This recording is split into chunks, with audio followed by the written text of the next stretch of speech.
Bismillahirrahmanirrahim. Assalamualaikum warahmatullahi wabarakatuh. Waalaikumsalam warahmatullahi wabarakatuh. Bagaimana kabarnya semuanya? Sudah saja? Alhamdulillah, luar biasa. Allahu Akbar. Ya, alhamdulillahirabbil alamin ya. Walaupun dengan aktivitas yang sangat padat ya menjelang akhir tahun pelajaran dan di penutup hari ya setelah kegiatan KBM dari pagi, semoga saja semuanya masih tetap bersemangat ya untuk kita berkegiatan di sore hari ini ya.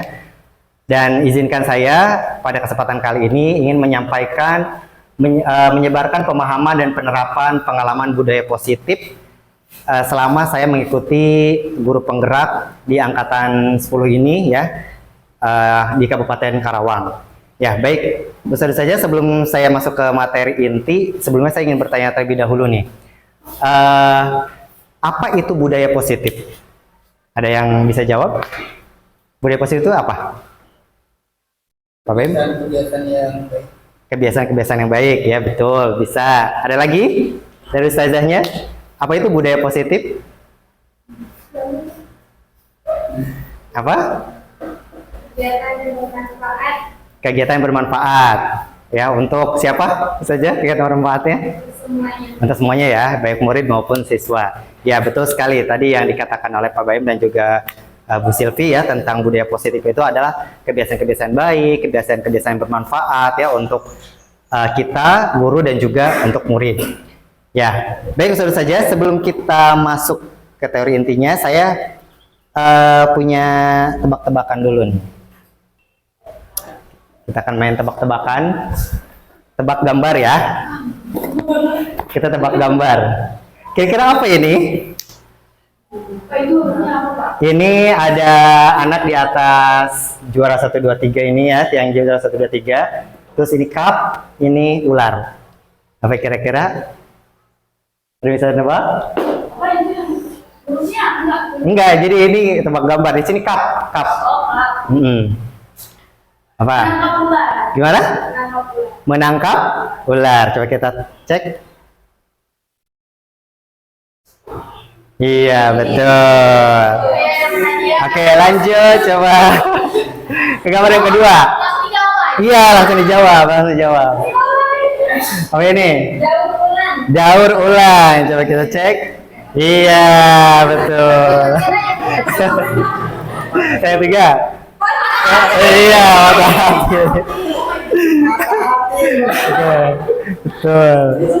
Ini Penduduk asli. penduduk asli. Ya, selanjutnya. Ini huruf B, ini disilang R-nya. Ini A, O-nya disilang jadi I. Batu aki. Apa? Batu aki. Coba. Batu aki. Iya. Batu akik. Next. Nah. 11 korban bencana koran. Apa? 11. Korban bencana koran. Hah? Koran. Coba. Iya, tepuk tangan buat saya. Ya, tapi apa-apa otak-otaknya masih fresh ya, masih bisa diajak untuk berdiskusi. Oke. Udah, segitu aja. Oke. Kita langsung ke materinya. Nah, ini konsep-konsep inti yang akan kita bahas ya bersama. Yaitu pertama tentang perubahan paradigma belajar, kedua disiplin positif, yang ketiga nilai-nilai kebajikan, yang keempat kebutuhan dasar manusia, yang kelima motivasi perilaku manusia, yang enam posisi kontrol guru, keyakinan kelas, dan juga segitiga restitusi. Ada 8 pembahasan yang ingin saya bagi ya dengan ustadz saja di sore hari ini. Nah, kita ke pembelajaran dengan paradigma baru. Sebelum kita ke teori ini, kita sering namanya mendengar kata pembelajaran yang berpusat pada siswa. Ya, ada pembelajaran berpusat pada siswa, ada pembelajaran berpusat pada guru. Ya. Nah, sekarang saya mau tanya lagi nih. Bagaimana pembelajaran yang berpusat pada guru dulu? Yang dimaksud dengan pembelajaran berpusat pada guru itu seperti apa?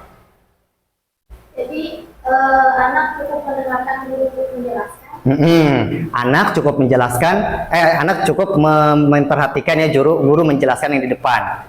Jadi hanya guru yang menjadi senternya. Jadi murid hanya udah duduk, mendengarkan, nulis, ya seperti itu pembelajaran berpusat pada guru. Sedangkan pembelajaran berpusat pada siswa itu, enggak. Jadi kalau pembelajaran berpusat pada siswa itu adalah semua siswanya dilibatkan dalam pembelajaran, aktivitasnya, kreativitasnya, jadi semuanya siswanya aktif. Jadi kebalikannya ya. Nah, di sini pembelajaran yang paradigma baru itu jadi memfokuskan peserta didik sebagai pusat dalam pembelajarannya ya. Nah, melalui rancangan siklus yang berkesinambungan, pembelajaran paradigma baru memberi ruang yang lebih longgar pada pendidik dalam menyusun perencanaan serta merumuskan asesmen yang sesuai dengan kebutuhan peserta didik untuk mewujudkan profil pelajar Pancasila. Nah, jadi pembelajaran dalam paradigma baru ini membuat guru-guru itu bebas nih merumuskan asesmennya mau seperti apa, terus kemudian pembelajaran mau seperti apa, dan itu disesuaikan dengan karakter siswanya. Ya, nah nanti ada namanya kegiatan pembelajaran berdiferensiasi gitu ya. Nah, untuk apa? Dan itu untuk mewujudkan profil pelajar Pancasila.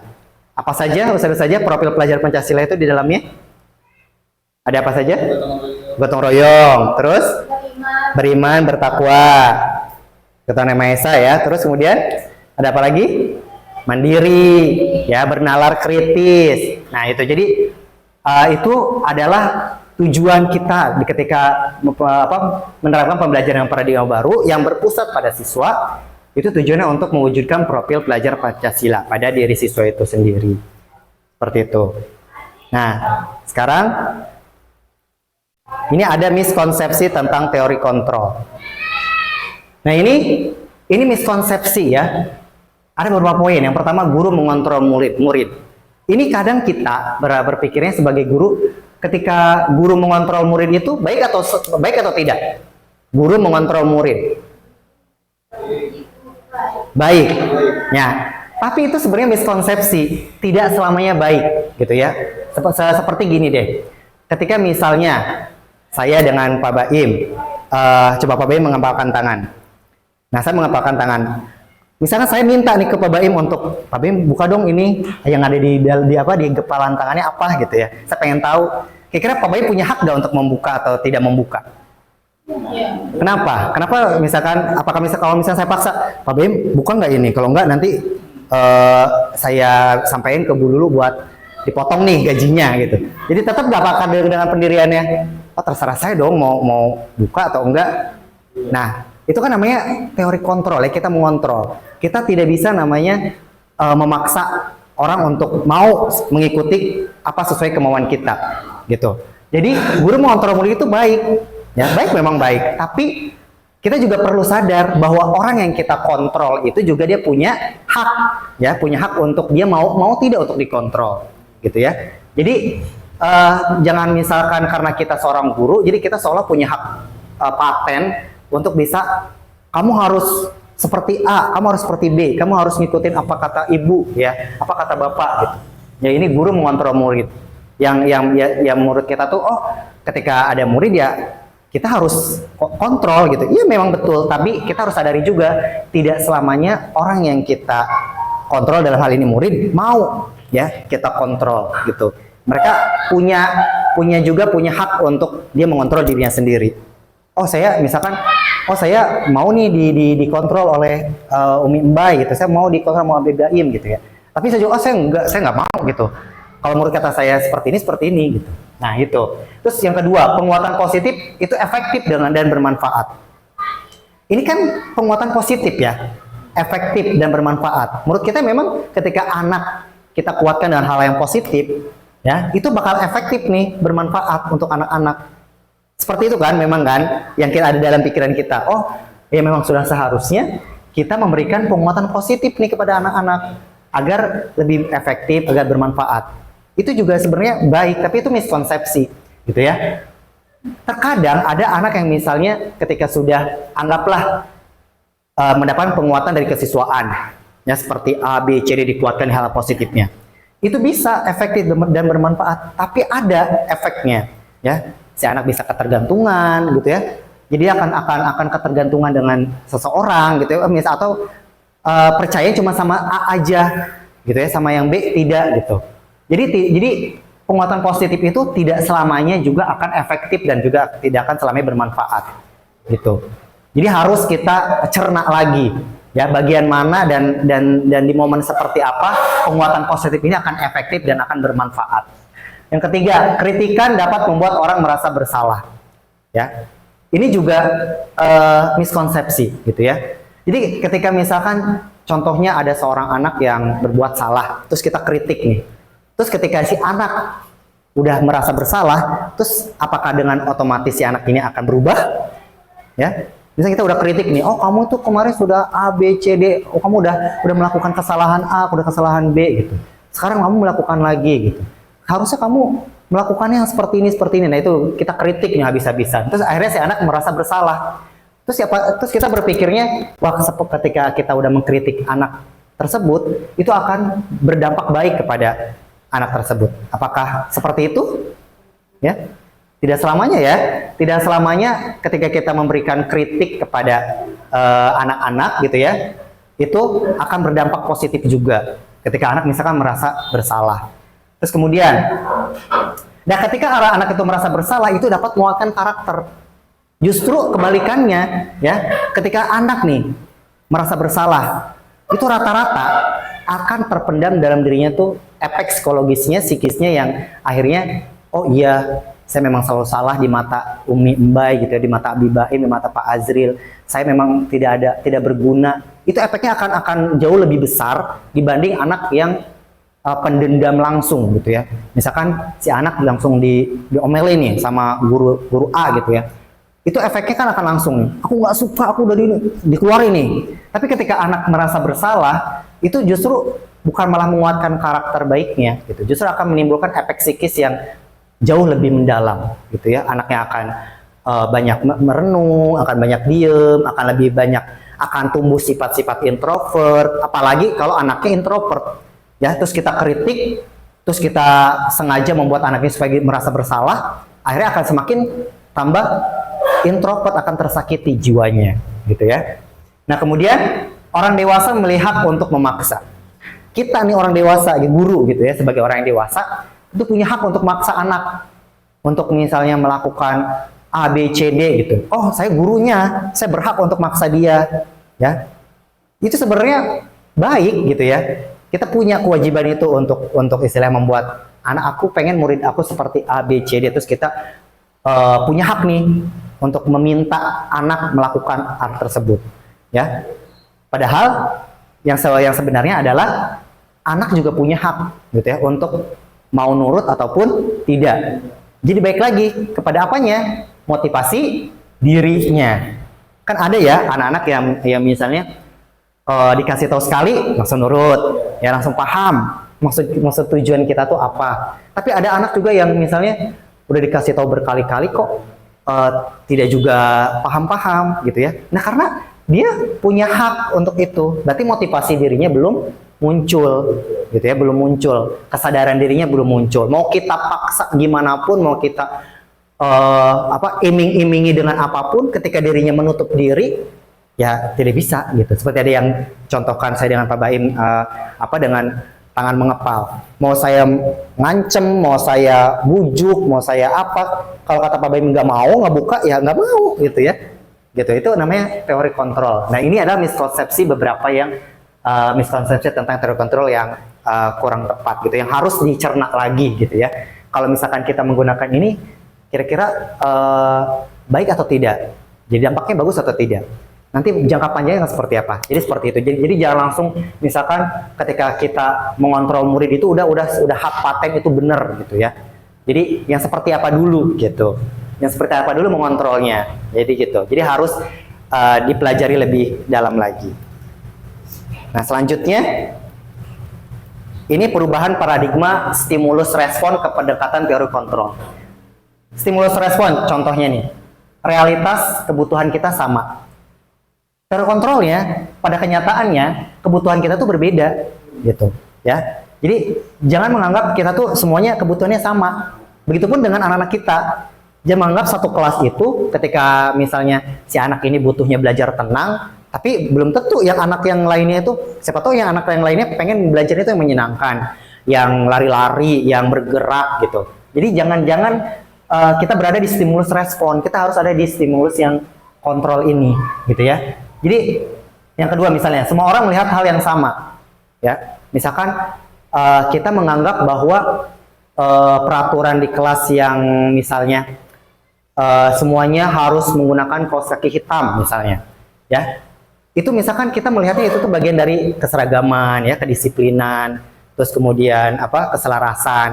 Tapi ada juga mungkin orang berpikirnya gambarannya berbeda gitu. Misalnya, kenapa harus hitam? Yang penting kan rapi pakai kaos kaki, gitu kan? Yang penting kan kerapihannya, kaos kakinya, pakai kaos kakinya, bukan warnanya. Nah, kadang kan ada orang berpikiran berbeda. Jadi tidak semuanya yang ada di pikiran kita itu sama seperti orang lain juga memikirkan hal yang sama dengan kita. Gitu, berbeda. Terus kita mencoba mengubah agar orang berpandangan sama dengan kita. Kenyataannya, teori kontrolnya, kita tuh berusaha memahami pandangan orang lain tentang dunia, gitu ya. Jadi bukan berpandangan sama, gitu. Semua orang punya pandangan yang berbeda. Terus, perilaku buruk dilihat sebagai suatu kesalahan. Tapi semua perilaku itu memiliki tujuan. Nah, kadang kan kita ketika melihat perilaku yang buruk, itu udah pasti kayak, oh ini salah nih. Gitu ya. Oh, ketika melakukan hal yang buruk ini udah pasti salah. Tapi kita harus lihat lagi, dia melakukan hal itu tuh pasti punya tujuan, ya gitu. Kayak misalnya, contohnya ada dua anak, ada kasus nih dua anak berantem gitu ya. Yang satu main fisik gitu ya ke yang B. Yang main fisik ini pasti punya tujuan. Kenapa dia mukul gitu ya? Gitu. Kenapa dia bisa melakukan seperti itu? Jadi bukan berarti yang mukul ini tuh langsung dijudge itu salah gitu. Walaupun memang itu ada perilaku yang kurang baik gitu ya. Gitu, perilakunya kurang baik nih memukul gitu. Tapi kita jangan langsung itu tuh adalah sebuah hal yang buruk gitu ya. Kita harus tanyakan dulu tujuan dia melakukan itu tuh apa gitu. Siapa tahu ada kebutuhan yang sebenarnya dia belum terpenuhi gitu ya. Dengan rasa kesal dia, rasa emosi dia gitu. Nah, kemudian orang lain bisa mengontrol saya. Sedangkan teori kontrolnya hanya Anda yang bisa mengontrol diri Anda sendiri. Gitu ya. Jadi nggak bisa kita dikontrol orang lain. Hanya saya gitu yang bisa. Ya, dikontrol. Misalkan, oh, ketika ada orang mengontrol saya, ketika memang saya mau, oh ya udah saya akan lakukan. Kalau misalkan saya tidak mau sampai kapanpun itu pasti tidak akan bisa, gitu ya. Jadi hanya kita yang bisa mengontrol diri kita. Terus saya bisa mengontrol orang lain. Di sini kenyataannya tidak bisa mengontrol orang lain, ya. Sebelum orang itu mau membuka untuk kita kontrol, gitu ya, controlling dari kitanya. Gitu. Nah, selanjutnya, nah ini. Disiplin. Sebelum ke sini, saya tanya lagi. Pemahaman kata disiplin, kata menurut Ustadz saja itu apa? Disiplin itu apa sih? Selama ini kan kita harus disiplin. Ini disiplin itu apa? Cara mengontrol diri. Ya, ada lagi? Menaati peraturan. Ada lagi? Disiplin. Ini kan kita selalu ngomong nih, kita harus disiplin, harus ini. Nah, disiplin itu apa? Gitu. Menurut pandangan Ustadz saja dulu ya. Menurut aku tuh disiplin tuh kayak gini gitu. Untuk lebih teratur gitu ya. Oke, nah disiplin di sini, kalau di sini, nah yang tadi Ustadz saja sampaikan itu betul gitu ya. Agar teratur, terus kemudian agar terarah, terus menaati peraturan gitu ya. Nah, lebih dalamnya lagi, disiplin itu artinya itu sebenarnya belajar gitu ya. Disiplin itu artinya belajar, dan itu mengacu kepada diri sendiri. Disiplin itu, yang mana mempelajari bagaimana cara kita mengontrol dan bagaimana menguasai diri untuk memilih tindakan yang mengacu pada nilai-nilai yang kita hargai agar tercapai tujuan yang diinginkan. Sebenarnya tuh disiplin itu disiplin diri dulu gitu ya, kitanya gitu ya. Kita yang mendisiplinkan diri kita sendiri, yang mengontrol diri kita. Ya, bagaimana menguasai diri untuk memilih tindakan yang menurut kita tuh, oh ini baik nih dilakukan. Oh ini berdampak positif nih ketika kita lakukan.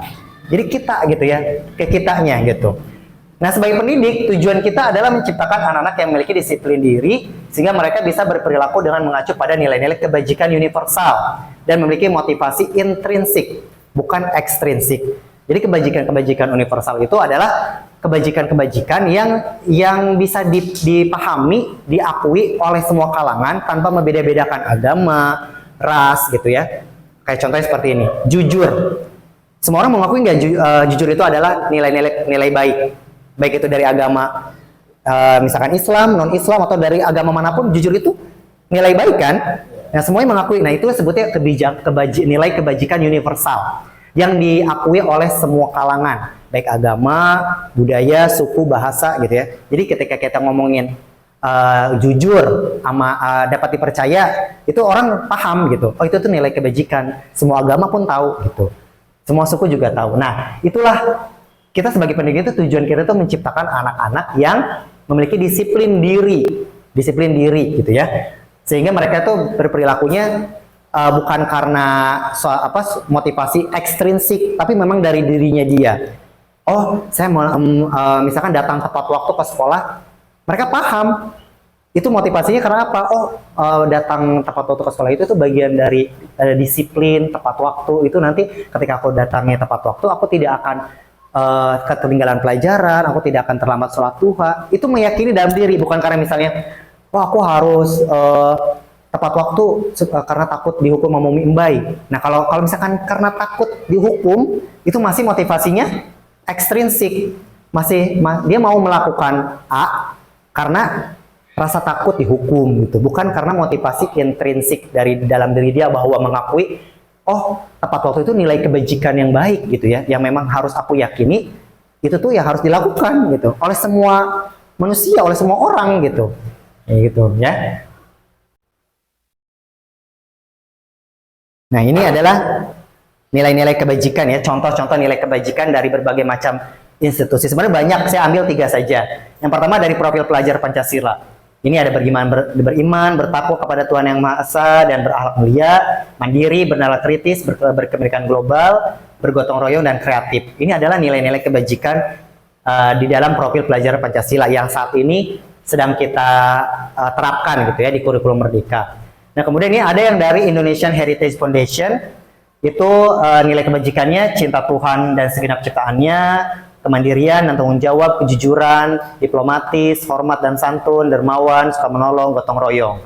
Gitu ya. Terus kemudian dari building moral intelligence, empati, suara hati, kontrol diri, rasa hormat, kebaikan, toleransi, keadilan. Dan ini adalah nilai-nilai kebajikan universal ya. Nilai yang disepakati bersama lepas dari suku bangsa, agama, bahasa maupun latar belakangnya. Jadi semua suku, semua agama mengakui nilai ini gitu ya. Ini yang disebut dengan nilai-nilai kebajikan universal. Nah, sekarang kebutuhan dasar manusia. Kebutuhan dasar manusia itu, ya, kayak misalnya seperti ini. Minum, pakaian, sandang, pangan, papan itu termasuk kebutuhan apa? Bisa saja. Primer atau sekunder? Yang apa namanya? Yang sandang, pangan, yang papan. Primer atau sekunder? Primer itu yang apa, kebutuhan apa kalau primer? Primer itu kebutuhan yang harus dipenuhi. Berarti kebutuhan pokok gitu ya. Kalau misalkan yang sekundernya, kebutuhan sekundernya? Jika kebutuhan primer sudah terpenuhi. Nah, ya betul. Nah, sedangkan di kebutuhan dasar manusia ini itu lebih daripada tadi yang sandang, pangan, papan gitu ya. Jadi kebutuhan dasar manusia itu adalah segala sesuatu yang kita lakukan untuk mendapatkan apa yang kita inginkan. Nah, tapi seluruh tindakan yang kita lakukan itu memiliki tujuan tertentu gitu ya. Dan semua usaha terbaik yang kita lakukan adalah dalam rangka agar kebutuhan dasar kita terpenuhi dengan baik. Gitu ya, kayak contohnya misalnya ada seorang anak anak didik kita yang misalnya ketika belajar itu lari-lari terus gitu ya, tidak pernah mau memperhatikan, tidak mau duduk dengan nyaman gitu ya, dengan tertib. Dia selalu yang cari perhatian atau apa aja hal yang bikin dia lakukan. Berarti itu ada satu kebutuhan dasar dia yang tidak terpenuhi. Kebutuhan dasar apanya? Kesenangan gitu ya, kebahagiaan. Dia belum dapetin itu, entah itu misalkan di rumah dia nggak dapetin itu, jadi dia cari di sekolah. Kan kadang ada anak yang caper ya, cari-cari perhatian. Itu berarti dia ada kebutuhan dasar yang tidak terpenuhi. Mungkin kasih sayang orang tuanya yang tidak terpenuhi di rumah, sehingga mencari perhatiannya di sekolah sama ibu bapak gurunya, gitu ya. Jadi ketika ada hal apapun yang terjadi, itu sebenarnya dalam rangka memenuhi kebutuhan dasar kita yang belum terpenuhi sepenuhnya. Nah, apa saja kebutuhan dasar manusia itu? Nah, di sini ada 5 kebutuhan dasar manusia itu. Jadi ada bertahan hidup, kasih sayang dan rasa diterima, penguasaan, kebebasan, dan juga kesenangan. Nah, bertahan hidup contohnya ini ada makanan, pakaian, tempat tinggal, keamanan, kesehatan. Contohnya gini, misalnya ada anak yang terlambat hadir, gitu ya, atau misalkan di sekolah tuh tidur gitu ya, tidur terus dari jam pertama itu sampai jam terakhir. Ya, kalau kita ngelihatnya tanpa ngelihat ke sini, mungkin akan langsung menjudge-nya, kamu pasti malam main game ya, pasti kamu tidurnya larut malam karena ini ya. Tidak ditanya dulu, siapa tahu dia ada kebutuhan dasar dia yang sedang dia penuhi. Kenapa dia tidur? Siapa tahu dia kemarin itu bantu jualan ibunya sehingga kurang istirahat. Ya, dia ada kebutuhan dasar dia untuk bertahan hidup, gitu ya. Kan ada anak yang pulang sekolah langsung jualan, langsung bantu mamahnya di warung, gitu ya. Capek gitu ya, sampai malam baru selesai, akhirnya kurang istirahat, akhirnya di sekolah ketiduran gitu ya, karena dia ada kebutuhan bertahan hidup dia yang belum terpenuhi, jadi dia harus bantu mamahnya, akhirnya ketika ke sekolah udah capek, ngantuk gitu ya. Terus ada kasih sayang dan rasa diterima. Nah, ini ada kadang kan anak yang kayak cari perhatian tadi gitu ya. Ada aja yang dia lakuin yang membuat kita tuh sebenarnya emosi, mancing emosi. Sebenarnya dia tuh butuh ini, kasih sayang dan rasa diterima. Ada beberapa hal yang dia tuh belum terpenuhi kebutuhan ini, gitu ya. Rasa diterima, dipedulikan, berbagi, kerjasama, menjadi bagian dari kelompok. Kadang ada yang seperti itu. Terus ada juga penguasaan, ya, harga diri, keinginan untuk dianggap, memimpin, berprestasi, diakui, didengar. Nah, kadang ini juga ada nih. Ada anak-anak yang misalnya kan yang menurut kita tuh ini trouble maker atau apa. Nah, itu tuh dia butuh penguasaan ini gitu. Terus kemudian kebebasan. Kebebasan itu ada mandiri, memiliki pilihan, mencoba hal baru, mampu mengendalikan arah dirinya, gitu ya. Nah, kesenangan itu kebanyakan anak yang bermain, humor, antusias, tertawa. Nah, ini. Jadi ketika ada anak-anak yang memiliki kesalahan, kita harus lihat dulu si anak ini tuh kebutuhan 5 kebutuhan dasar ini udah terpenuhi semua atau belum di rumahnya. Di rumahnya ya, jadi otomatis kita harus banyak komunikasi. Nah, kemarin saya pernah melakukan namanya analisis ke kelas 6. Saya share kuesionernya. Ya, ternyata kelas 6 itu setelah dianalisa, kelas 6 angkatan sekarang, itu mereka tuh kebanyakan ada di besarnya tuh ada di sini. Ada di penguasaan, terus kemudian ada di yang sini, kasih sayang dan rasa diterima. Gitu. Jadi ternyata mereka itu tuh, kenapa kan anak kelas 6 kan karakternya seperti itu ya, menggebu-gebu gitu ya, rasa leadershipnya tuh sepertinya memang ada gitu, cuma tidak pernah diberikan ruang gitu. Jadi penguasaan ini nih mereka tuh ada, itu sama yang di sini, rasa sayang dan dipedulikannya kurang gitu. Jadi mereka akhirnya bertindaklah seperti itu ya, cari perhatian karena memang ada yang hilang kebutuhan dasarnya. Jadi setelah dilakukan analisa tuh anak kelas 6 sekarang ada ini. Jadi nanti saya bisa praktekkan, nanti saya berikan kuesionernya. Jadi bisa di-copy dan bisa dianalisa di kelasnya masing-masing nanti di tahun ajaran baru. Nah, ini motivasi perilaku. Tadi kan saya di awal sudah menjelaskan anak-anak didik kita itu harus memiliki motivasi secara intrinsik ya, bukan dari ekstrinsik. Jadi jangan sampai si anak-anak itu menaati peraturan karena menghindari ketidaknyamanan. Aku nggak mau dihukum, aku nggak mau disuruh lari, aku nggak mau disuruh ngepel, aku nggak mau disuruh ini. Nah, itu jadi akhirnya menghindari. Dia mau melakukan sesuatu karena takut ini. Atau misalkan dia mau melakukan sesuatu karena imbalan, ada reward, gitu ya. Aku mau melakukan A supaya nanti dapat hadiah dari Umi, dari Abi, gitu ya. Kalau misalnya aku ngelakuin ini, nanti aku dapat piala, aku dapat ini. Nah, ini juga masih motivasinya ekstrinsik dari luar. Nah, ketika motivasinya intrinsik, ini menjadi orang yang mereka inginkan dan menghargai diri sendiri dengan nilai-nilai yang mereka yakini. Jadi mereka mau melakukan sesuatu, menaati peraturan karena dia tahu hal itu tuh baik buat dia, gitu ya. Kalau misalnya kita kaitkannya dengan IT-nya nih, Islamnya. misalkan anak membuang sampah pada tempatnya. Karena mereka tahu, meyakini bahwa kebersihan itu sebagian dari iman, bukan karena oh nanti aku sama Pak Ajril disuruh lari kalau aku buang sampahnya sembarangan, gitu ya, atau nanti aku dibentak sama Pak Ajril. Ya bukan karena itu, tapi karena meyakini oh ini yang dicontohkan Rasulullah gitu ya, hal baik, kebersihan sebagian dari iman. Emang aku harus melakukan ini gitu ya, dan nanti akan dapat pahala. Ya jaminannya udah surga gitu ya. Dan itu yang dicontohkan Rasulullah. Gitu. Jadi mereka meyakini itu bukan karena takut dihukum atau karena nanti dapat hadiah, dapat reward gitu. Nah ini ya jadi PR-nya itu kita membuat anak-anak kita tuh termotivasi secara intrinsik supaya mereka mau melakukan suatu nilai-nilai kebajikan itu berdasarkan nilai-nilai yang dia yakini, bukan karena ada punishment, ada reward seperti itu, ya.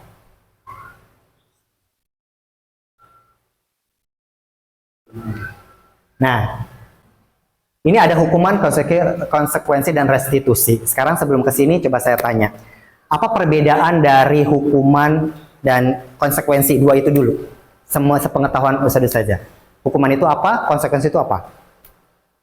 Hukuman. Kalau misalkan sebelum melihat itu, hukuman itu apa? Hukuman itu? Hukuman kayak di tempat langsung hukumannya kamu langsung ya hukum. Nah kalau konsekuensi itu memang udah ada dicatatnya, udah ada peraturannya gitu ya. Ya betul gitu ya. Jadi hukuman dan konsekuensi itu adalah dua hal yang berbeda ya. Kalau hukuman itu murid tanpa dilibatkan, dia nggak tahu nih ketika kita melakukan kesalahan apa tuh apa dampaknya, apa konsekuensinya. Jadi langsung aja nih kita langsung tegur dan langsung tembak di depan gitu ya. Misalnya dia makan sambil berdiri, langsung kita kamu makan berdiri langsung push up 100. Anak, push up 100. Apa sih aku kok nggak tahu ya gitu peraturan itu dari mana gitu ya, tiba-tiba aku langsung suruh push up. Jadi suatu hukuman itu tindakan yang langsung spontan tanpa melibatkan anak, tanpa diajak diskusi gitu ya. Jadi ini tiba-tiba murid tidak tahu apa yang akan terjadi, terus bersifat satu arah, dan biasanya bersifat hukumannya fisik atau psikis. Misalnya contoh gini, ada anak yang tidak menggunakan sepatu hitam ketika hari Senin misalnya, atau ketika aturannya menggunakan sepatu hitam, tapi dia tidak pakai sepatu hitam, terus langsung nih kita langsung kamu nggak pakai sepatu hitam, copot sepatunya nanti dari pagi sampai siang kamu nggak boleh pakai sepatu. Kemana-mana kamu misalkan tanpa alas kaki, udah seperti itu. Itu dampak psikisnya akan apa nantinya? Dia akan malu gitu ya, akan merasa dikucilkan, merasa tidak dianggap tadi. Itu dampaknya akan ke psikisnya akan luar biasa gitu ya. Dan pasti akan timbul sifat pendendam nantinya kepada guru tersebut gitu ya. Aku nggak suka nih sama Umi ini sama Abi ini gitu. Tadi aku diperlakukan seperti ini gitu ya. Aku dipermalukan, aku ini. Nah itu akan dampak efek panjangnya akan luar biasa. Boleh?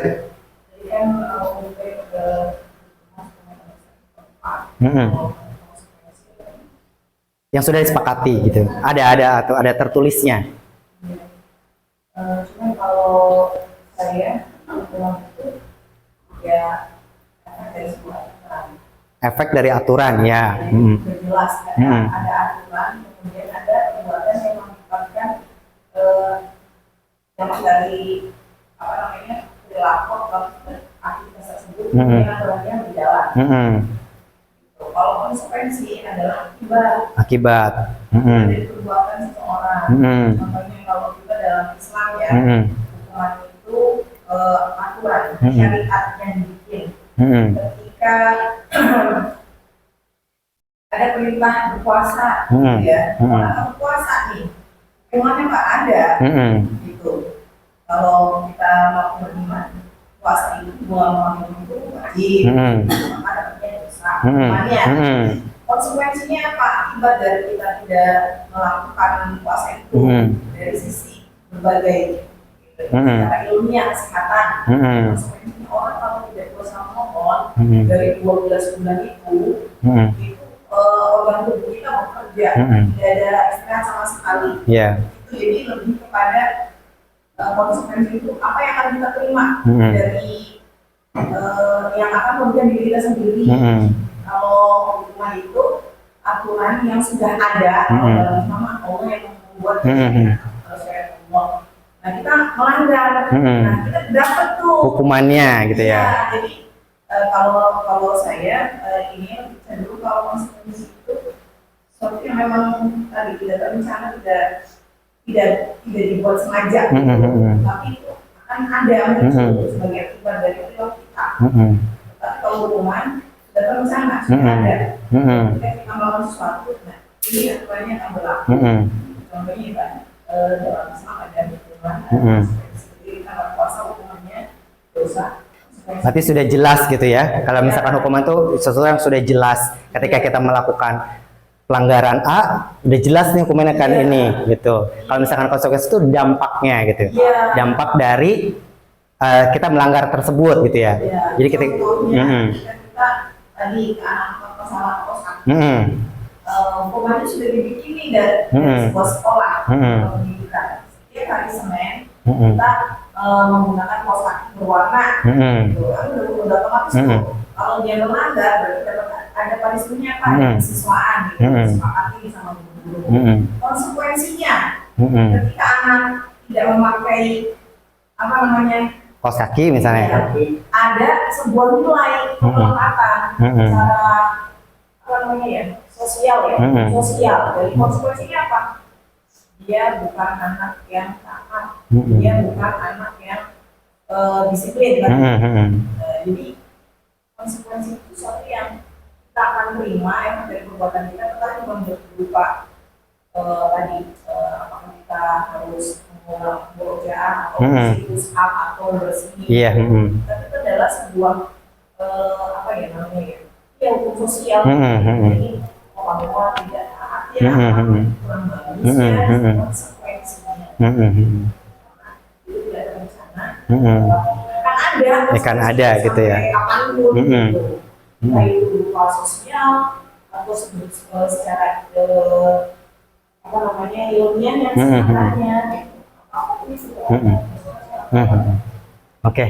Masya Allah ya, tercerahkan ya Ustaz saya antara hukum dan konsekuensi. Kita kelas dulu untuk Ustazah Lulu, kepala sekolah kita, Masya Allah. Ya, ketika kita dikaitkan dengan nilai Islaminya tadi ya, seperti sudah dijelaskan oleh Ustazah Lulu bahwa hukuman kalau di sini adalah tidak terencana, ya, jadi langsung bersifat satu arah ya, berupa hukuman atau fisik ya. Di sini secara kasarnya gitu ya, secara kasarnya itu anak diberikan sanksi langsung di tempat tanpa ada diskusi gitu ya, diskusi dengan diberikan waktu untuk diskusi. Tapi ketika kita melihat kepada hukum Islamnya gitu ya, karena kita ada sekolah Islam terpadu, bahwa tadi adalah hukuman itu adalah sesuatu hal yang sudah jelas gitu ya. Ketika kita melanggar suatu hal, pasti akan ada hukuman yang nanti akan diterimanya. Begitupun dengan konsekuensinya gitu ya. Konsekuensinya akan terasa kepada anak-anaknya secara sosialnya. Seperti itu. Nah, sedangkan dari restitusi yang satu ini yang terakhir ini lebih halus lagi nih. Ya, lebih halus lagi. Jadi restitusi itu adalah proses menciptakan kondisi di mana bagi murid itu untuk memperbaiki kesalahan. Jadi kolaborasi ya, yang mengajarkan murid untuk mencari solusinya sendiri. Jadi kita diskusi nih. Ketika ada anak yang memiliki kesalahan, kita tidak langsung judge gitu ya. Kita tidak langsung judge, tidak langsung hukum di tempat, tapi kita panggil dulu anaknya. Kita ajak diskusi mengapa tadi melakukan kesalahan seperti itu, ditanya tujuannya apa, alasannya apa, terus kenapa bisa melakukan hal tersebut, dan kira-kira konsekuensinya apa, balik lagi tadi konsekuensi yang akan diterimanya apa, dan bagaimana cara memperbaikinya. Itu semuanya diadakan dalam satu diskusi gitu ya. Jadi pemanggilan secara pribadi gitu. Jadi tidak langsung misalnya di tempat, apalagi di depan semua siswa ya. Jadi akhirnya anaknya malu gitu ya, seolah dipermalukan di depan umum. Tapi dipanggil ketika ada anak yang misalkan berselisih gitu ya. Kita langsung panggil dua anak tersebut ya di ruangan guru atau misalnya di ruangan kepala sekolah. Diajak bicara, diajak diskusi supaya tahu akar permasalahannya apa. Nah, itu disebutnya restitusi gitu ya. Jadi proses pencarian solusi dari permasalahan yang siswa sedang hadapi. Gitu. Nah, sekarang kita masuk ke posisi kontrol guru. Posisi kontrol guru itu ada 5. Ya, ada penghukum, kemudian pembuat merasa bersalah, teman, pemantau, dan manajer. Nah, nanti kita akan sama-sama muhasabah gitu ya. Kita muhasabah dan introspeksi diri kita ada di posisi yang mana gitu ya.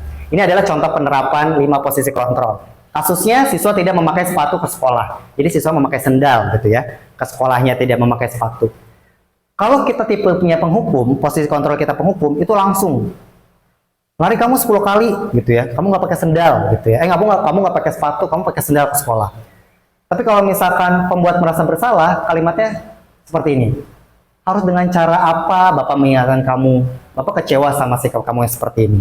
Jadi akan membuat anak tuh diserang mentalnya gitu. Oh iya, aku salah lagi nih. Ya, terus aku udah ngecewain Bapak, aku udah ngecewain Ibu gitu, atau Umi atau Abi gitu ya. Nah itu jadi kalimat-kalimatnya itu kurang lebih seperti itu. Umi kecewa sama kamu. Abi kecewa sama kamu. Kamu melakukan ini berulang-ulang kali. Jadi kita seolah pengen anaknya tuh ngerasa aku salah nih, aku udah salah gitu seperti itu. Jadi pembuat merasa bersalah. Terus ada yang pemantau. Pemantau ini selalu mengingatkan anaknya, kamu kan tahu peraturan sekolah ini apa, gitu ya. Kamu tahu konsekuensinya apa kalau tidak memakai sepatu ke sekolah. Jadi mengingatkan kembali akan aturan-aturan gitu. Jadi ini tipenya dari yang paling ini ya, ini kan udah yang paling rendah nih penghukum. Ini nanti efeknya kalau penghukum itu anak akan pasti langsung timbul rasa benci ke gurunya. Bisa akan misalnya motor gurunya langsung dikempesin misalnya, bisa aja itu dia anak lakukan ya, karena dia langsung diberikan hukuman tanpa dikasih kesempatan untuk menjelaskan kenapa tidak memakai sepatu ya. Kalau pembuat merasa bersalah tadi yang diserang kan mentalnya, jadi psikisnya akan terganggu. Dia akan cenderung tidak akan terbuka, akan banyak diem, akan banyak menyendiri gitu, karena dia ngerasa dia udah mengecewakan gurunya gitu, dia udah mengecewakan orang tuanya gitu ya. Nah kalau pemantau ini efeknya bagus gitu ya, sering-sering diingatkan, tapi dia akan melakukan kalau dia diingatkan gitu. Jadi harus diingatkan terus gitu. Kalau tidak diingatkan ya tidak akan melakukan gitu, tidak akan melakukan hal positif itu gitu. Dia akan tetap melanggar aturan. Dia akan menaati aturan kalau dia diingatkan terus menerus. Ketergantungan untuk diingatkan. Kalau teman, nah ini kalimatnya, ayolah bantu Bapak sekali ini aja, patuhi peraturan sekolah ya. Lain kali jangan seperti ini lagi ya. Jadi dibantu, dimudahkan terus gitu ya. Terus kemudian dianggap suatu kesalahan itu tuh ya udah nggak apa-apa. Kali ini Bapak wajari, Bapak anggap selesai, tapi besok jangan diulangi lagi ya gitu. Nah ini dampaknya apa? Dampaknya itu jadi si anak ini akan ketergantungan sama satu guru saja. Sama guru yang lain itu tidak akan hormat gitu. Karena aku udah dimudahkan nih sama guru ini. Oh guru ini mah baik, gitu. Oh, guru itu mah kurang baik. Jadi akhirnya ketergantungan sama guru tersebut. Jadi kalau gurunya itu nggak ada, ya udah dia nggak akan baik gitu. Dia akan bertingkah semaunya dia gitu. Dia akan baik kalau sama guru itu aja. Karena dia merasa dia sering dibantu, sering dimudahkan gitu ya. Nah ini posisi teman. Nah kemudian posisi manajer ini kalimatnya apakah kamu tahu ini ya, kurang tahu ya. Apakah kamu tahu kesalahan kamu? Kira-kira bagaimana kamu memperbaiki kesalahan kamu? Jadi kita kalau manajer itu lebih ke diskusi tadi seperti yang tadi restitusi, yang menggunakan restitusi tadi. Nah, kira-kira bisa saja ada di posisi mana saat ini? Di penghukum, pembuat merasa bersalah, pemantau, teman, atau manajer? Pak Ajri ada di posisi mana? Di posisi kontrol saat ini. Apakah kayaknya saya ada di posisi pemantau deh. Oh, saya kayaknya ada di posisi ini deh. Gitu. Ada di posisi mana Pak Ajri? Ada di mana? Bisa dibantu. Ada yang lain? Pak Baim ada di posisi mana saat ini? Ada penghukum, pemantau. Ada semua ya. Gimana sih kamu sih Pak? Gimana sih? Kalau misalkan dia juga sering sama, tapi lebih ke penghukum. Gitu. Tapi kalau misalkan dia baru sekali, biasanya dia baik, tapi sekali. Mungkin saya apa ya, manajer atau berbuat hal kesalahan, itu gimana anaknya dan gimana kondisi. Betul, betul seperti itu ya. Jadi ketika misal pagi kita posisinya ada di sekolah dasar ya. Sekolah dasar itu kan masih anak tidak mungkin langsung tahu nih ketika diajak diskusi itu dia mencari solusinya sendiri, dia tahu kesalahannya apa gitu ya. Misalkan anggaplah kita kelas 1 ya, ngobrol sama kelas 1. Misalkan saya kelas 1, misalkan Arapli ya. Arapli tahu kesalahannya apa? Terus kemudian Arapli tahu cara memperbaiki kesalahannya nanti gimana? Pasti yang ada diam-diaman dari gitu. Jadi kita ada kalanya kita harus di posisi sebagai memang manajer ini adalah yang paling terbaiknya gitu ya. Yang paling positifnya kita di posisi manajer. Tapi ada kalanya kita menurunkan posisi kita, bisa di teman, bisa di pemantau, bisa pembuat merasa bersalah atau penghukum gitu ya. Tergantung tadi betul kata Mimbai, situasi kondisinya, terus dengan siapa kita berhadapan gitu ya. Ada tahapan-tahapannya. Misal tahapan pertama, oke, kita di posisi manajer dulu nih, diajak diskusi dulu ya. Kemudian diberitahu nih, sekali, 2 kali nanti ada kesepakatan atau seperti apa gitu ya. Terus kemudian mungkin ada misalnya kita ada di posisi teman dulu deh, sebelum ke manajer ke teman dulu. Kita posisikan kita sebagai teman untuk bisa mencari informasi, menggali informasi. Anak ini tuh maunya seperti apa sih? Dia tuh sepertinya lagi gimana sih? Nah, kita posisikan kita sebagai teman dulu. Tapi dengan tadi ya, ada batasan-batasannya, ada koridor-koridornya gitu ya. Nanti ketika sudah dapat nih, nah misalkan udah cukup nih kita di posisi teman, udah tahu nih informasi segala sesuatunya. Jangan nyaman di sini, naikin lagi. Misal ke pemantau. Setelah misalkan kita ajak sebagai teman ke pemantau nih, gitu ya. Kemarin kita sudah diskusi ini kan, gitu ya. Sudah bicara tentang ini dari hati ke hati, mau kamu gimana, mau ini gimana, gitu ya. Nah, sekarang naikin nih sebagai pemantau, gitu. Nanti kalau misalkan misalnya kita berhadapan sama anak yang mungkin kelas 4, 5, 6 yang sudah bisa diajak cari solusi bersama, baru kita misalnya di posisi yang ini, kita di posisi yang manajer gitu. Ya, kalau misalkan posisi penghukum, ya posisi penghukum ini mungkin harus kita hindari lah ya. Karena ini kan kalau penghukum di sini, kalau teori di sini penghukum itu dia benar-benar langsung dihukum tanpa aba-aba gitu ya. Jadi tanpa aba-aba. Jadi ini harus kita bisa minimalisir lah, bisa minimalisir gitu. Kalaupun memang mengharuskan ada tadi hukuman, itu melalui proses tadi, ada proses dari mulai teman dulu, pemantau dulu, dari manajer gitu ya, gitu baru gitu. Kalau misalkan sudah melalui proses-proses tahapan tadi, baru kita ada namanya hukuman gitu. Jadi kalau misalkan penghukum ini itu kan langsung memberikan hukuman di tempat, kamu harus lari 10, kamu harus hormat ke bendera selama jam istirahat gitu ya. Jadi langsung mainannya hukuman fisik yang membuat anak tuh jadi tertekan gitu, bukan bahagia datang ke sekolah, jadi malah pulang-pulang pasti akan kesel, akan emosinya meningkat. Apalagi kalau kita tahu karakter anaknya ini emosionalnya tidak stabil, itu bisa tambah berdampak negatif lagi jangka panjangnya. Ya, silakan sih. Menarik sekali ya, Ustazah ya. Memang posisi kontrol dari seorang guru ya. Kalau dari pembahasan artinya berarti kayaknya satu orang itu memiliki satu posisinya ya. Iya. Karena bahkan ya, nanti bisa jadi bahan pertemuan kalau kita semua ya selaku pendidik. Kan kita pendidik loh. Pendidik itu adalah profesi yang sangat dibanggakan oleh Nabi ya, Muhammad SAW. Jadi kalau dalam Islam, kalau kita ini ngomongin Islam, karena kita sekolah Islam. Ya, betul. kita kaitkan dengan sekolah Islam terpadunya. Kita menerima informasi, ya, kita jangan langsung blok gitu, karena bahaya sekali ketika sumbernya kalau bukan dari Islam gitu, Al-Quran dan Al-Hadis. Karena apa? Sekarang ilmu psikologi saya ini bergerak sebagai Islam, ya. Jadi seperti ini juga kita belajar tentang pendidikan juga sama, kita harus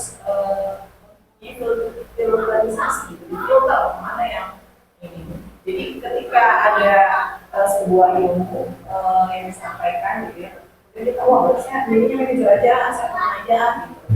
Itu belum pas ya kalau kita sebagai seorang muslim, sebagai pendidik. Karena apa? Ada sebuah contoh ya, ketika Rasulullah mendapati seorang anak kecil yang melakukan sebuah kesalahan mencuri, ya, nanti silakan dicarilah sumbernya. Jadi kalau ini lima khusus kontrol ini harus dimiliki oleh satu guru gitu loh. Dimiliki posisi kontrol ini harus kita miliki semua gitu loh. Bukan ketika kita mendapati kita ketemu sama anak kelas 6, oh kita ambilnya lebih ke mana? Oh kita ketemu anak kelas 1 kita lebih contohnya kita sama begitu tidak. Tapi kalau dalam Islam ketika Rasulullah mencontohkan dengan akhlaknya, ketika beliau menjadi seorang pendidik, sebagai seorang dewasa yang mengetahui kesalahan seseorang atau anak, beliau pertama Rasulullah apa? Posisinya seorang anak, beliau seorang dewasa. Kemudian di dalam Rasulullah duduk berlutut gitu, menempelkan lututnya ke tanah. Karena apa? Tadi yang dia tadi itu anak kecil. Berarti di mana posisi kontrolnya?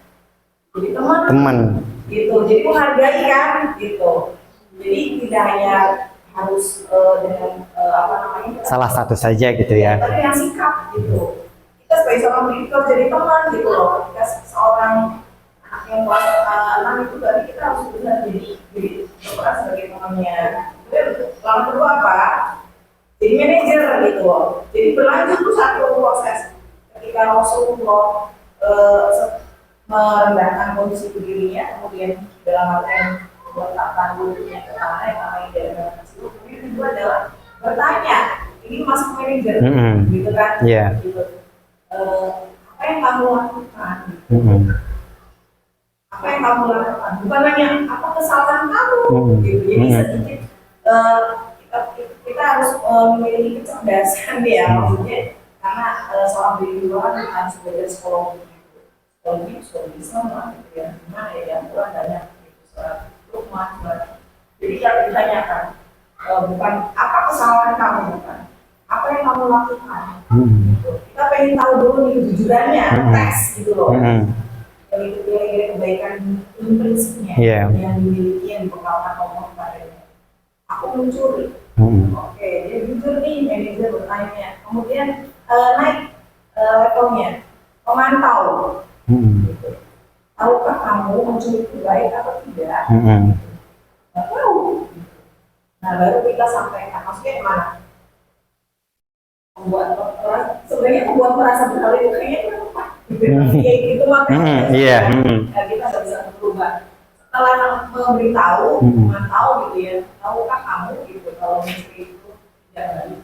Tahu, oke. Sekarang naik ke informasinya, pemberitahuan kalau tadi ada hukuman, ada konsekuensi. Ya, gitu. Jadi mencuri itu dalam Islam itu perbuatan yang tercela, tidak boleh. Dan hukumannya tak dosa, begitu secara spiritual ya ilahiyah sebagai seorang yang beriman. Konsekuensinya apa? Gitu. Ya kalau orang yang dicuri, kita akan rugi, gitu. Supaya orang yang begini tidak rugi lagi diapain? Gitu. Yang mengganti, yang membalikan, konsekuensinya itu harus mengembalikan kalau kamu tidak tahu. Nah, ketika pemberian hukum, penghukuman ini sudah mulai masuk, gitu. Ketika sahabat ahli fasenya, Rasulullah ketika anak itu anak kecil gitu, dia nggak dihukum, jadi berarti di sana di pemberitahuan posisikan, kemudian memberitahu, pemantau berarti ya. Pemantau, kemudian dia tahu gitu. Dan pemberian hukum ini balik kepada misalnya soal kali ya, tentang fase pertumbuhan anak usia 3 sampai 6 tahun itu pelajar, yang kedua usia 8 sampai 10 tahun atau 12 tahun ya, itu sebagai teman. Kemudian yang terakhir adalah sebagai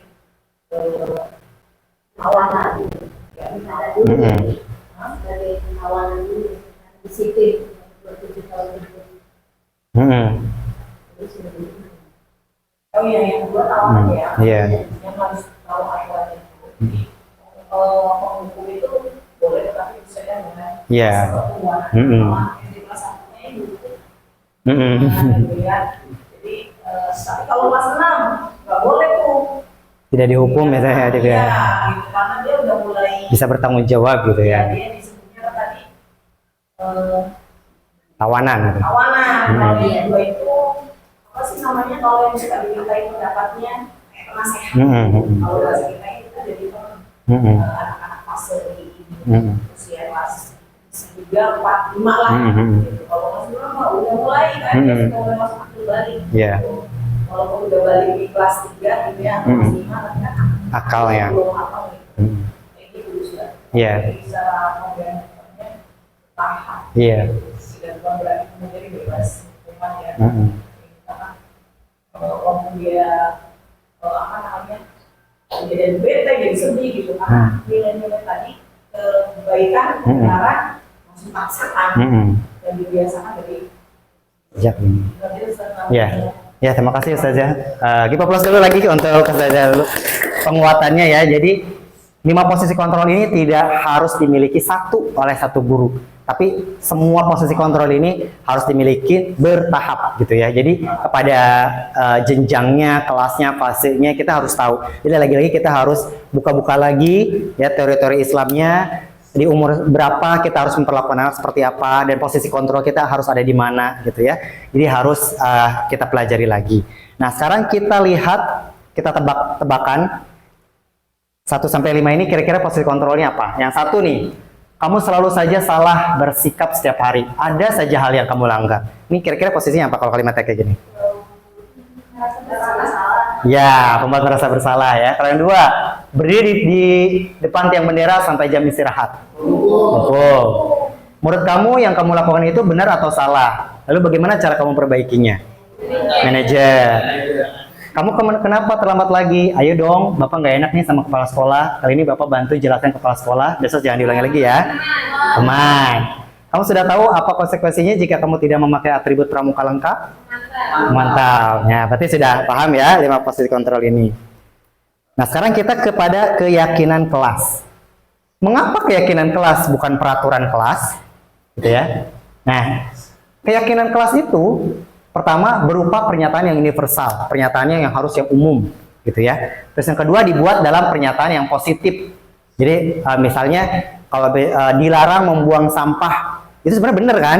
Dilarang membuang sampah gitu ya. Tapi kita balik nih jadi positifnya, berarti dilarang membuang sampah itu positifnya apa?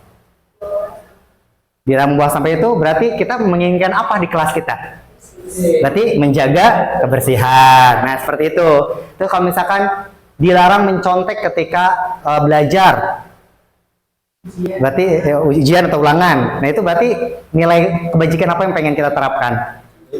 Nah jadi harus jujur. Nah jadi menggunakan kalimat-kalimat positif itu adalah keyakinan. Terus kemudian keyakinan kelas itu gak banyak, sedikit tapi mudah diingat gitu. Terus kemudian sesuai dengan kondisi kelasnya, terus semua siswa dilibatkan saat membuat keyakinan kelas. Jadi nggak hanya dari kita, keyakinan kelas 2, kalian harus ini tidak, tapi kita libatkan siswanya. Kita pengen kelas kita kayak gimana. Nah saya punya contohnya ketika kemarin praktek dengan kelas 6.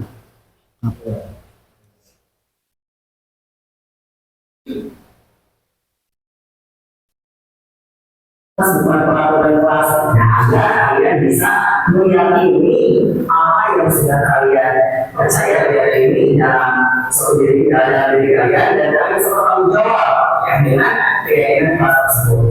Dan keyakinan kelas ini kita akan buat dengan kesempatan. Dan contoh, misalnya di dalam kelas ini kalian menginginkan kelas yang tertib, karena semangat yang dipahami. Kalau misalkan di dalam kelas itu harus namanya disiplin ya, disiplin dalam berpakaian atau misalnya disiplin dalam belajar, ya, atau dalam belajar itu harus disepakati dalam bentuk keyakinan kelas. Nah, keyakinan kelas ini nanti kalian satu persatu harus menuliskan keyakinan kelas apa yang ingin kalian tulis atau yang ingin kalian terapkan dalam kelas 6 ini, ya. Keyakinan kelas ini harus dalam bentuk kalimat ya positif. Ya, seperti contoh, kalian ingin di dalam kelas itu tidak banyak bercanda. Yang dituliskan dilarang bercanda. saja. Kalau sebenarnya itu sah-sah saja ya, dilarang berbicara betul juga. Namun tidak mereka yang ini. Dengan berbicara itu kan maksudnya apa? Harus apa? Harus terpilih ya, sampai itu terus misalkan apalagi misalnya dia sekarang ingin mengembangkan itu Bapak akan memberikan satu orang lembaran kertas seperti ini, jadi tulisannya di sini ya, satu orang bersatu lembaran itu kemudian yang kelas nanti setelah ditulis dan nanti datangkan ke lembaran yang kelas nanti ya.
Jadi kalau belajar kemudian berteman dengan siapapun, harus nanti dalam tiga kelas, selalu bekerja sama, masuk kelas dengan siapapun, ya, belajar dalam pun dan harus amanah dan tidak percaya, ya. Jadi ini sudah disepakati, sebelumnya selalu ini adalah 9 keyakinan kelas yang harus kalian laksanakan dan terapkan di dalam kelas 6. Nah, sekali itu kalau kalian sudah sepakat dengan 9 keyakinan kelas ini, dan harus membutuhkan bukti kesepakatan kalian menggunakan stempel tinta ya di jari kalian nanti dibuat di dalam kelas ini dan tulis nama kalian di bawah stempel kalian. Ya, dimulai dari awal silakan. Ya,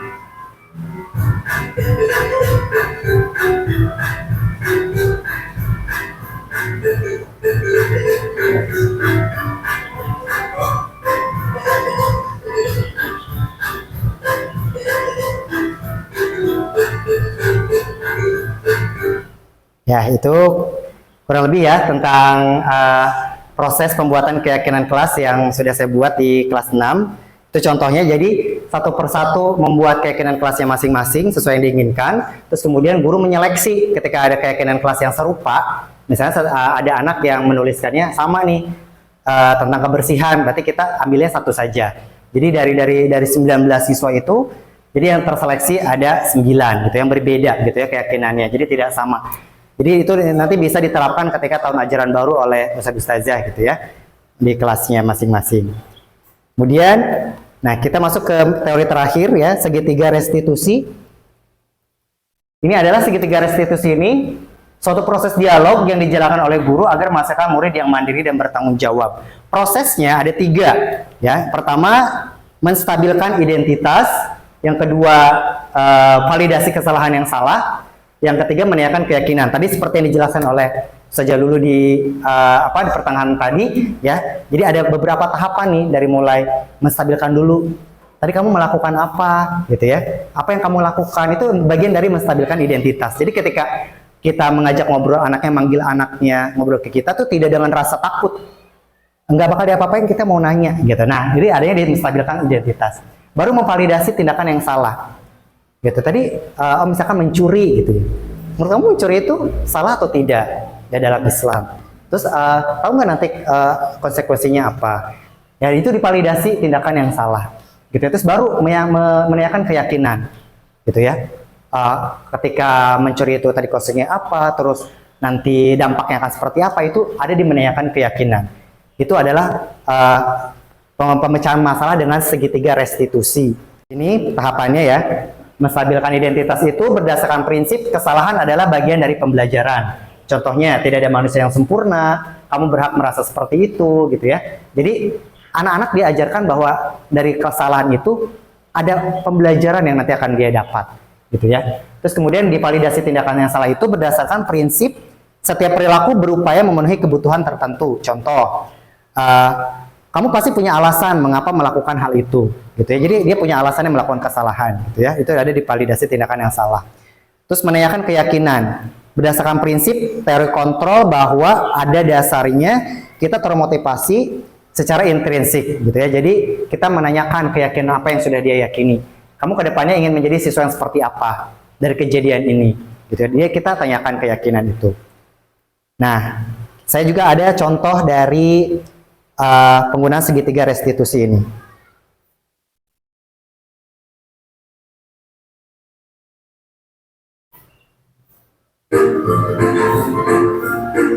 Sampai masuk ke